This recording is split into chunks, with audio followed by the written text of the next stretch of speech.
Hello there. Well, today I want to look at one of my favorite comics. And I know that sounds stupid. They are like a knockoff team of the Avengers, but they're Canadian or whatever. I don't care. Alpha Flight. I've always loved Alpha Flight. They were written by John Byrne, 1983. They originally appeared in Uncanny X-Men, and of course Wolverine was a member. What's not to like? They had kind of lame supervillains that they fought. I don't care. I've got the whole series. I got issue 1. There is issue 2. Issue 3. Issue 4. 5. 6. This whole issue is odd. If you've ever seen like in comic book panels where they draw them all black, and that's in there, they're in the dark. This issue did it all with white, being in a snowstorm. So it was like panel after panel after panel of just word bubbles and no art at all. Odd, to say the least. Alright, so the original Alpha Flight had a... Guardian was the leader. Mac Hudson. I was never a big fan of him. I always loved Heather. Heather Hudson was way cooler.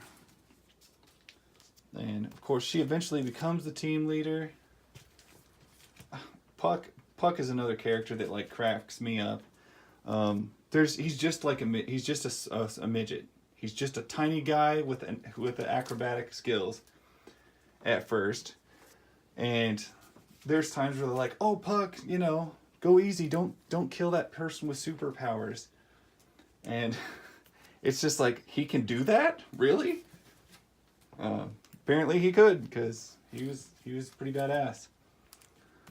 Issue 21. There's a classic supervillain for you. Pink Pearl. All sorts of good stuff. And there's Sasquatch, and eventually he becomes White Sasquatch. And the thing with this book is the stories were so convoluted. Guardian died, and then he didn't die. Then he was a robot, and then he was abducted by aliens, and that's where he was the whole time. And then he came back, and then they turned out that wasn't true. And then it turned out that it was true.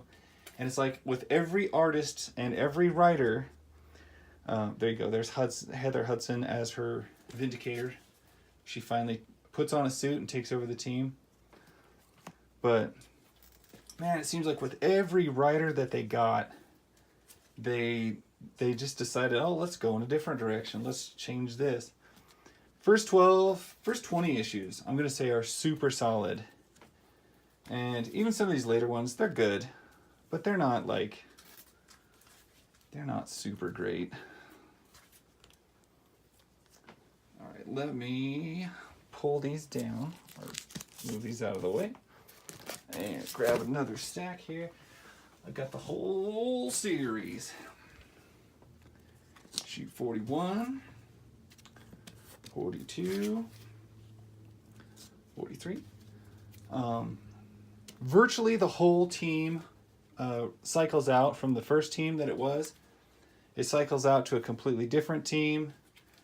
Then they start doing stuff like they have Alpha Flight, then they'll have like Beta Flight, and then that class will graduate and government will cut funding on them because they work for the Canadian government, kind of like the Avengers do. And when they would get their funding cut and those guys would quit or go do something else, then the Beta Flight would jump up and take over and start working a new team. And that's one character that was actually really cool was the Purple Girl. If you've ever watched Jessica Jones, you've heard of the Purple Man. Well, he had a daughter, Canadian daughter, who had the exact same powers. And she was on Alpha Flight. Crazy. see, Puck's back, but now he's not a midget anymore, and he's an incredibly old man who's 6 foot tall. This is the kind of writing that plagued Alpha Flight through its whole run. Just crazy ideas that you shouldn't have done. You should have just kept it the way it was and tried something else. Well, they didn't. And probably one of the weirdest turns was the guy who was originally Box. He was an amputee who would get inside a metal suit and was a part of the team. He actually turns evil. So one of their villains was this guy with no legs. I can't remember if he didn't have arms either, but it was crazy. They were always doing something super crazy. And I don't know if like this series just got the leftover writers from Marvel at the time. But I'd say back in the day, I tracked this thing down and I found them all in quarter bins. And it took me over a year to just track this down and find every single issue. There's 130 issues in all. But yeah, probably spent a year tracking this whole thing down. And the series at some points was pretty hard to read. It just wasn't very good. But I can't say that I still didn't hunt every issue and look forward to finding it and reading it. And I would say that Alpha Flight has more screwed up heroes than any series I can think of. People with weird problems. Northstar and Aurora, twins, and Aurora is like, they both got super speed and light powers, but she's got like multiple personality disorder and has all sorts of psychological problems. Just constant stuff like that was constantly plaguing the team.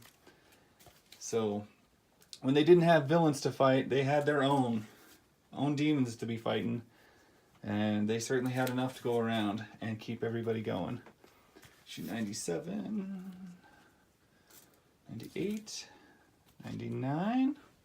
Let me pull these down real quick. Grab another stack. Looks like the last stack. Issue 100. The big one. Issue 101. 102. 103. So they were always getting fired. The government was always not... there's the issue where Northstar comes out as gay. I remember that was a big deal back then. But they were always getting fired by the government. Then they'd get rehired by the Canadian government.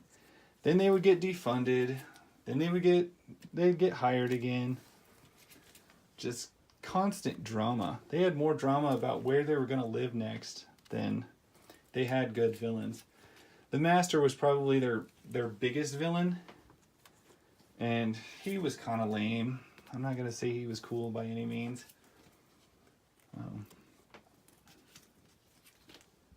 Issue 117. It's kind of weird. They came out as Northstar is gay, and then like they never touched on that again, hardly ever. Like they never even mentioned it. And I was like, oh, okay. You just wanted to say that, and then you didn't go anywhere with it. Which, you know, this being the, like, I think this was early 90s, maybe? I don't know. It's just how it was. Issue 26,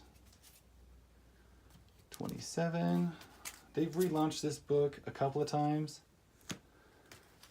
but the original, for me, is still probably the best. And there is the final issue of Alpha Flight. I do have a couple of annuals. I have annual number 1, annual number 2. Actually, I have 2 issues of annual number 2. And then I have X-Men and Alpha Flight issue number 2. And that's pretty much all the Alpha Flight I got. I think I got a couple of trades of the other stuff. But as far as the original series, this is it. This is like every issue they had. I might be missing an annual or two. Other than that, it's all there. All right, well, that's Alpha Flight. That's one of my favorite comics ever, and hope you liked it. I'll talk to you guys later.